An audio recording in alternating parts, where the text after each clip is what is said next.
Hi guys, Yakto here. Today we're gonna have a closer look at the StuGs III tank destroyers and mainly the G model.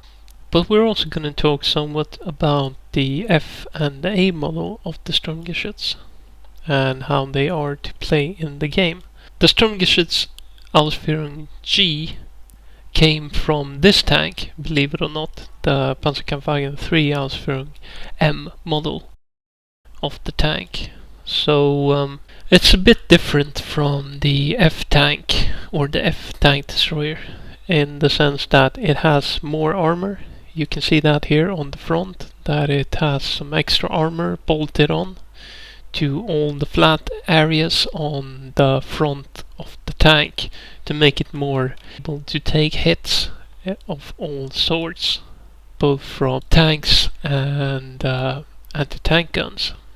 Whereas this tank doesn't have that. It has only 50 millimeters of armor, and the G model has 80 millimeters of armor, as well as Schürtzens on the side, and it has a longer gun, a longer high velocity 75 millimeter gun than the F model. So let's have a look at the armor. As I said before, it has some additional armor plates. I don't know whether this is counted as spaced armor. I don't think so. So you have 80 millimeters of armor all round, but not on these sloping bits. But as you can see here, the effective thickness of the armor is quite substantial, and the angle as well will most probably bounce shells. Perhaps not the bits on the side here. So if you can get like a shot that will get walled in after it penetrates, it might cause some damage.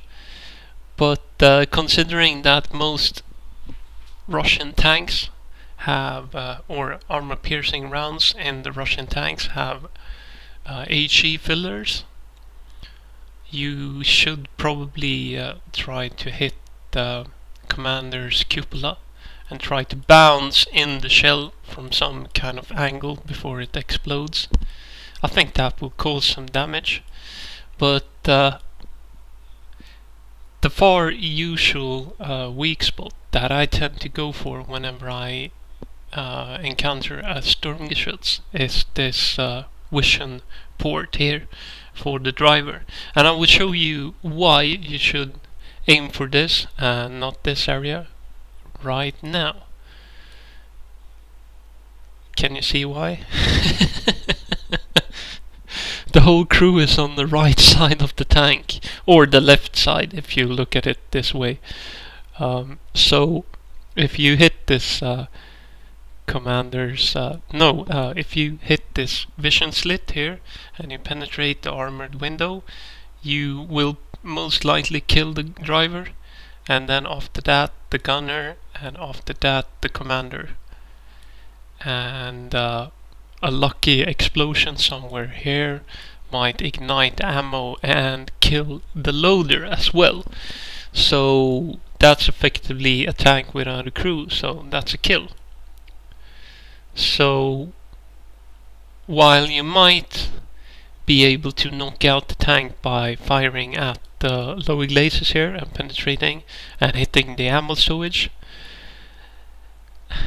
it's not really worth it. It's better to totally cripple the tank by killing 3 of the crew straight away, and then after that hitting the radiator, and you might, if you're lucky enough, hit the ammo as well and cause an explosion.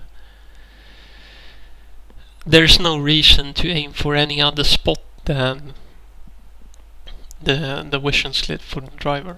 And timestamps will be in the video description, so if you want to check something special out, like you don't want my you don't want to see the gameplay, you only want to see my opinion on the tank or the history part of the tank, just click on that link and you will be forwarded to where you need to be.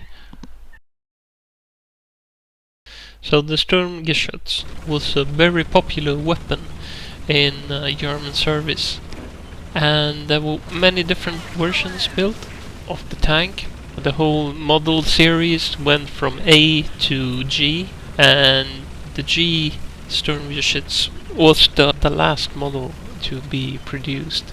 It saw service till the end of the war. Although they built the tanks out of many different kinds of tank chassis, they mainly used the Panzer III as a base for the Sturmgeschütz. But they also used the Panzer IV, but that Sturmgeschütz is commonly called Sturmgeschütz 4. So that was a kind of an upgrade from the Sturmgeschütz 3.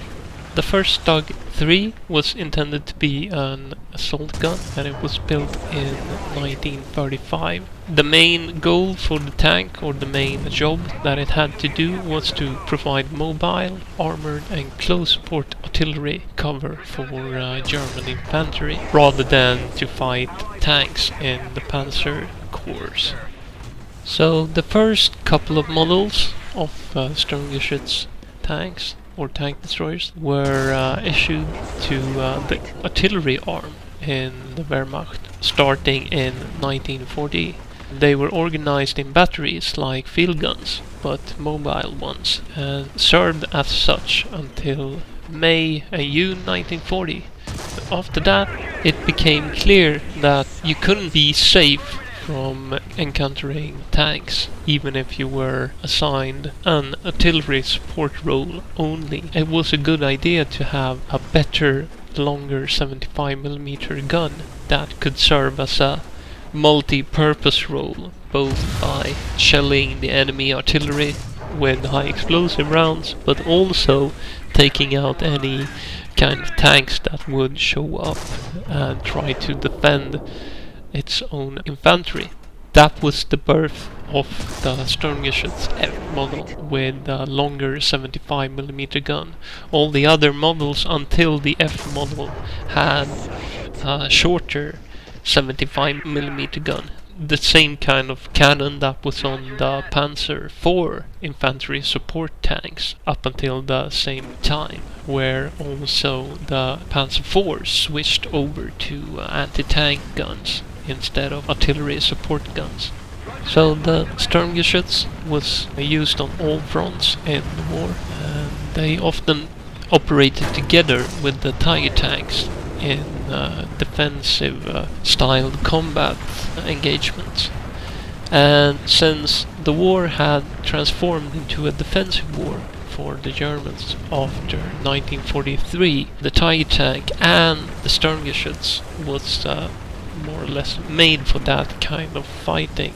And that was why there were 7,700 Sturmgeschütz G models made out of a total of 9,408 Sturmgeschütz. It was an economically very profitable machine to make when Germany was in the kind of situation that it was in.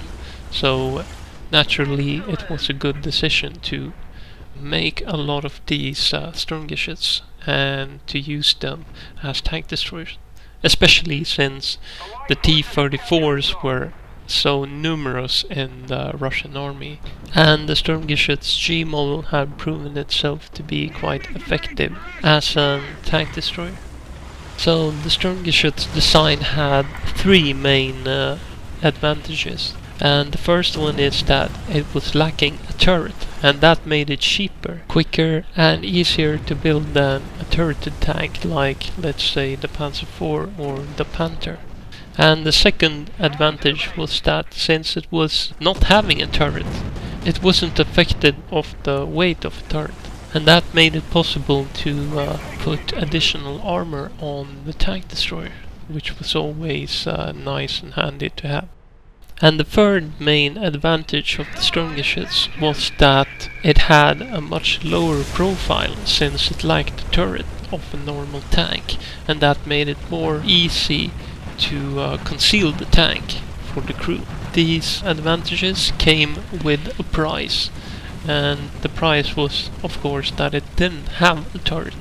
That made the task of aiming the gun at the enemy tank hard, since the gunner had to cooperate with the driver in order to get the gun at bear on the enemy tank.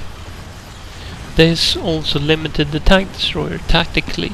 It was, for an example, very hard to operate a StuG III in a town combat situation when it had to come around corners and defend itself while doing so. It couldn't do that, but a normal tank could that had a turret. Another huge drawback, since it had no turret, was that it was very vulnerable to attacks from the flank, since it couldn't defend itself if it got immobilized. So each StuG III model was an improvement from its predecessor in either additional armor or a better gun. The most important version, however, was the F model that used a longer high velocity gun instead of a low velocity artillery cannon that the A to E models used. And that low velocity artillery cannon proved to be weak and all but ineffective against the Soviet T-34s and the KV-1 tanks that showed up on the Eastern Front. The 48 cal 75mm high velocity gun on the G model could penetrate 85mm of steel armor at 1000 meters of range, and that made more or less every tank except for the Churchill tank vulnerable to the StuG III's cannon. There were also some conversions built of the StuG III chassis, and about 1,200 vehicles were converted into a Sturm Haubitze 42, and that tank had a 105mm howitzer instead of the 75mm gun that the other tanks had. Besides the Sturm Haubitze, there was also 10 StuG IIIs converted into flame-throwing tanks. However, there are no records of them ever being used in the war, but probably they were, but there's no proof for it. So, opinion time. What do I think about the Sturmgeschütz tanks in general in War Thunder? I have probably not said it before, but I have written it in comments to my videos and such, that I absolutely love the Sturmgeschütz G tank destroyer. It's great. And when it first came into the game, it was a bit under-tired, considering this is actually a tank that saw service until 1945, and it went up against early 1942, 1941 tanks, and that wasn't really fair. This thing can absolutely wreck the opposition that it goes up against, as you might have seen here in the video. You just have to play it smart, and you have to think about what you're doing, and you can't really play it as an breakthrough tank, because if you're at point you will expose your flanks to fire, and that will get you knocked out. So you need to be a little bit smart and cautious when playing this tank, and preferably you should lie in wait in ambush, as I've been doing a few times in this game. Try to set yourself up at the flank where you can ambush the enemy without them knowing that you're there. However, you don't have to be at the flank of a tank to kill it. You can, if you know weak spots on the tanks that you face, you can easily knock out the tank by just engaging it in a point blank or a head-on duel. So yeah, the Sturmgeschütz are great in this game. The A model tank destroyer isn't the best, but it has heat rounds, and that will certainly do the trick in the game at rank 1, And the StuGs F model is also quite good. However, it's a little bit thinly armored, I believe. You tend to get knocked out.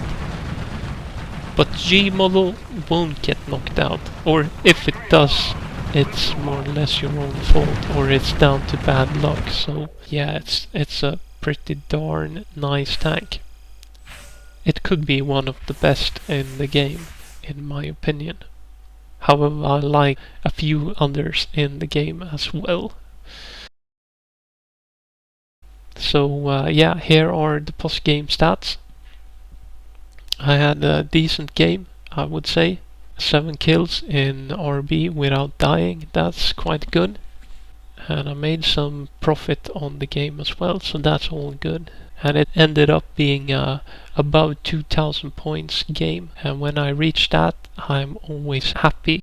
So I count that as a good game. So anyway, I hope you guys enjoyed the video.